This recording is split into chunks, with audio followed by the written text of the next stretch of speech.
At dinner, my mom set her fork down and set it flat. I had 1 month to find a new place. They'd sold the house. I wasn't going with them.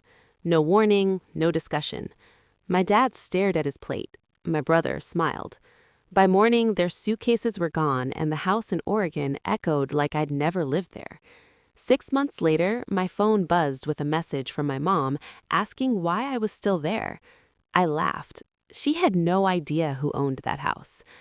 Before I tell you how this all unfolded, my name is Emily Parker. I'm 27 and I work in software support for a mid-sized tech company. On paper, it sounds respectable. In reality, it means long hours staring at a monitor, cold coffee turning bitter on my desk, and a brain that never seems to power down. I've always been the quiet type. No flashy outfits, no loud entrances, no big announcements about my life. If you walked past me in a grocery store, you probably wouldn't look twice. That's exactly how my family treated me too. Someone who blended into the background, the kind of person you forget is in the room until you need them to do something. From the outside, we looked like a regular American family living in a quiet Oregon suburb. A decent house, dinner together most nights, holidays that photographed well enough to convince anyone we were close. But inside those walls, there was a hierarchy everyone understood without ever saying it out loud. My mom ran everything. The mood of the house was set by her expression, her tone, the way she stood in the doorway with her arms folded like she was the warden of a prison disguised as a home. She had a smile that never quite reached her eyes, a smile you earned by behaving correctly. My dad rarely challenged her. He wasn't mean, just absent. Whenever conflict surfaced, he turned into a statue, staring at whatever was in front of him, a book, a plate, a wall, anything but the person who needed him to show up. Then there was my brother, Jason, loud, dramatic, and used to being doted on. And my older sister, Samantha, who carried herself like the world already owed her something. They both had opinions about my life, my job, my quietness, my lack of ambition. At the dinner table, their voices filled all the space. Mine barely made it out of my throat. I learned early not to ask for things. Birthdays for me were small, sometimes forgotten until late evening when someone realized a cake hadn't been bought. Vacations were always too expensive if I wanted to come along, though money miraculously appeared when the trip only included them. I spent a lot of time alone, watching the house, cleaning up after everyone, learning how to be useful without drawing attention. By the time I hit high school, I got a part-time job. Not for spending money, asking my parents for anything felt like begging, but because I needed a sliver of independence. With my first paychecks, I bought a used laptop. It overheated constantly and whined like it was begging for retirement, but it was mine. That laptop changed everything. I taught myself basic coding at night, sitting cross-legged on my bed while the rest of the house slept. Something about logic made sense to me. No guessing games, no shifting expectations, no silent disappointments. You put in the work, you got results. People never worked that way. Still, at home, nothing changed. I paid my part, covered my own expenses, stayed out of the way, let them create their version of me in their heads. I kept telling myself this was temporary, that I could survive there a little longer. What I didn't realize was that my family had already written me out of their story. That dinner started like any other. The kitchen smelled like roasted lemon chicken.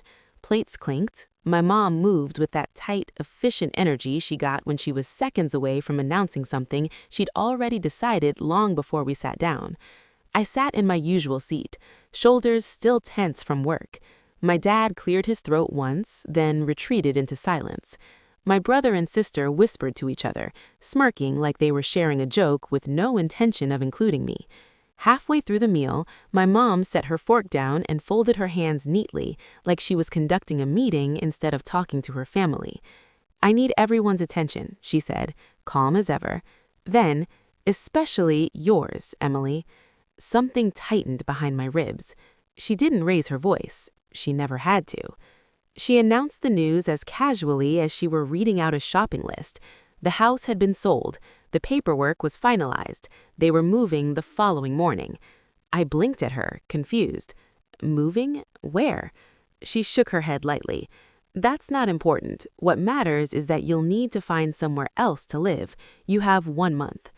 The words were bricks dropping one by one. Sold. Moving. 1 month. I looked at my dad first. He didn't lift his head. His fingers were intertwined so tightly his knuckles looked white. When I turned to my siblings, Samantha smirked and Jason covered his mouth, trying and failing not to laugh. "You're serious?" I whispered. My mom nodded once. "We're not taking you with us." It was said with such ease, such certainty, like this was natural, expected. My dad finally spoke. "You're an adult, Emily. You should have planned for this." Jason snorted. "Guess you better start packing. Tech jobs don't exactly pay that much, right?" They laughed. Not loud enough to make a scene, just enough to sting. I waited for someone, anyone, to say this had gone too far. For my mom to stop them. For my dad to intervene. No one did. My plate sat untouched. My appetite was gone. I felt tears burning behind my eyes, but I swallowed them. Crying had never changed anything in that house. "So, that's it?" I asked softly. "That's it," my mom said. Then they went back to talking about schools and neighborhoods and paint colors like I wasn't even in the room. I sat there until my chair felt heavier than my own body. Then I stood, mumbled something about being tired, and went upstairs. I closed my bedroom door and pressed my forehead against it. Their laughter floated up the stairs like smoke seeping under a door. Something inside me shifted. This wasn't neglect anymore. This wasn't favoritism. This was disposal. And while they thought they were pushing me out, they had no idea they were stepping straight into a situation they couldn't control. They left the next morning. I woke to the low rumble of a car engine outside my window and the soft slam of doors closing one after another. For a moment, half awake, I wondered if I had imagined everything. Then I heard my mom's heels clicking across the hardwood floor downstairs, sharp, final, like punctuation at the end of a sentence that was already written without me. By the time I walked into the living room, boxes were stacked by the door. The couch was gone. Family photos had been removed from the walls, leaving pale rectangles like missing teeth. My dad stood near the window with the keys dangling from his hand, already mentally gone.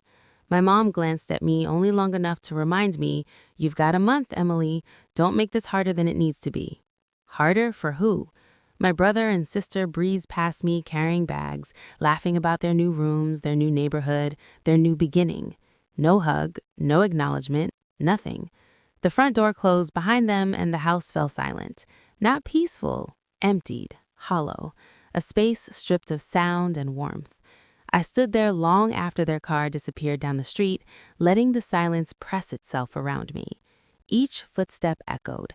Even the refrigerator humming felt too loud.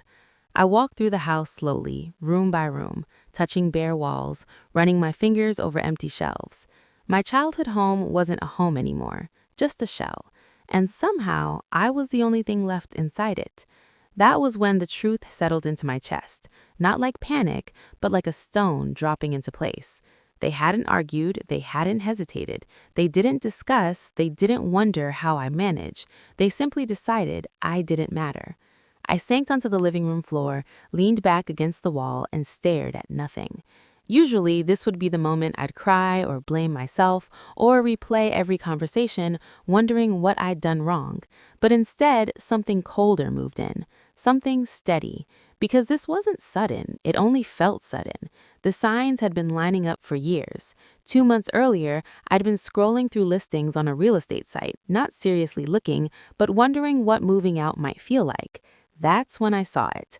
My address, my house, photos of the place I was sitting in, staged and polished as if I didn't exist. They had put the house up for sale without telling me. I remembered staring at my laptop screen, first in disbelief, then hurt, then angry, but beneath all of that, there was clarity. I didn't confront them, I didn't ask questions, I didn't give them the opportunity to lie. Instead, I made a call. Someone I trusted, someone I'd been quietly partnering with for months, building a software tool that had taken off far faster than either of us expected. While they were packing boxes, I was signing papers. While they were planning their new life, I was reshaping mine. While they thought they were discarding me, I was preparing to become someone they couldn't ignore anymore. 6 months passed, not magically, not quietly, but steadily. The house changed, not in some dramatic TV renovation way, but in intentional steps. I furnished the living room, I hung my own photos, I chose colors I liked. The kitchen smelled like coffee again. The lights stayed on later, not because I was waiting for someone else to come home, but because, for the first time, the place felt like it belonged to me. I changed too. My shoulders relaxed when I walked through the door. I slept deeper. I stopped tensing every time my phone buzzed. And my family? They never checked in, not once. No, are you okay? No, did you find a place? No, do you need help? In their minds, I'd already left their story. Then one afternoon, while I was finishing a ticket for work, my phone vibrated. Mom. I stared at the notification longer than necessary, then opened it. 6 words. Why are you still there? No hello, no concern, just annoyance, confusion, entitlement.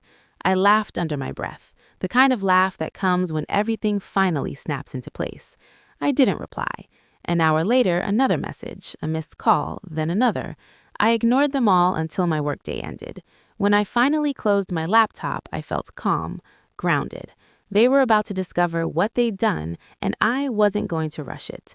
Saturday morning, I heard a familiar engine pull into the driveway. I didn't even have to look. The doorbell rang.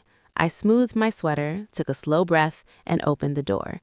There they stood, my mom, my dad, Samantha, and Jason, like they were expecting to be invited into a place they believed still belonged to them. My mom stepped inside without waiting, but her eyes landed when the room behind me. The furniture, the rug, the art on the walls, the warmth. Samantha's eyes darted around like she couldn't process what she was seeing. Jason's mouth fell open. What is all of this? My mom demanded. My dad slipped in quietly, his gaze glued to the floor. Samantha trailed her fingers along the back of my couch like she half expected her hand to pass through it. This stuff isn't cheap, she muttered. I closed the door behind them. Sit, I said, motioning to the chairs. They obeyed. My mom folded her hands neatly in her lap, trying to regain control. Emily, she began, we need to discuss what's going on here. I leaned back. You mean why I'm still living in my house? Her head snapped up. Your house? Mine, I repeated, my voice even. Silence fell heavy across the room. That's not funny, my dad finally said. I'm not joking. My mom's smile strained. You don't have that kind of money. I shrugged. You'd be surprised what happens when no one's watching you. Jason scoffed. Are you saying you bought this place? Yes, I repeated. With what? Samantha demanded. You were barely paying rent. I gave a small, quiet smile. That's what you thought. My mom shot to her feet, chair scraping the floor. Explain, now. So I did. Not every detail, not the numbers that would make their heads spin, just the truth. I told them about the software project, the partnership, the success, the listing I discovered months before they ever bothered to tell me, the decision I made, the paperwork I filled, the meetings they knew nothing about. My mom's face went pale. You let us sell the house to you? I bought it legally, I said. Everything, ownership, bills, taxes, is handled. The room shrank around them. My dad rubbed his temples. Why didn't you tell us? Because you didn't ask. Jason jumped in. If you had money, you should have helped us. My mom glared at him before turning back to me, her voice softening. We've been under financial strain. The new place is more expensive than we expected. Tuition is coming up. We could really use your support. There it was, the truth wrapped in manipulation. So let me get this straight, I said slowly. You sold the house without telling me, you gave me a month to leave, you laughed at me, and now you want my help? We didn't know, she insisted. If you had known I was useful, I corrected, you would have treated me differently. That's not fair, my dad whispered. Isn't it? I stood. No shaking, no wavering, just clarity. You didn't forget me. You didn't overlook me. You made choices. Over and over. You decided who mattered here, and it wasn't me. My mom's eyes filled with tears. We're still your parents. No, I said, you're people I'm related to. That's not the same. Samantha folded her arms. So that's it? You're cutting us off? I'm setting boundaries. Jason's voice cracked. You're being cruel. I looked him in the eye. No, I'm being consistent. I walked to the door and opened it. You should go. My mom stared, stunned. This isn't over. It is for me. They left the same way they had months earlier, quietly avoiding eye contact. I closed the door, locked it, and leaned against it, exhaling for what felt like the first time in my life. Justice wasn't loud, it wasn't dramatic, it was clean. They didn't disappear immediately. My phone filled with missed calls, my dad left long voicemails that started with apologies and ended with excuses. I listened to one, just one. My sister sent long texts about misunderstandings and family bonds. Jason asked for money, a new phone, school costs, little things wrapped in guilt. I didn't respond. Then my aunt stopped by with coffee. She spoke gently, telling me my parents were struggling, that they regretted everything, that holding on to anger would hurt me more. I told her the truth. I wasn't angry. Anger burns hot. What I felt was cool, steady, clear. I had spent years shrinking to fit into a family that never wanted me whole. Walking away wasn't revenge. It was self-respect. Life settled. My job stayed busy. My home felt like mine for the first time ever. I celebrated my birthday without waiting to see if anyone remembered. I invited friends over. Some nights I sat in my living room with the lights low and thought about how close I'd come to believing I was worth less. I wasn't. I never had been. The moment I stopped begging to belong was the moment my life finally became mine. If this story hit close to home, don't keep it to yourself. Like this video, subscribe to the channel, share it with your friends, and comment below with the lessons you took from it or what you would have done in my place.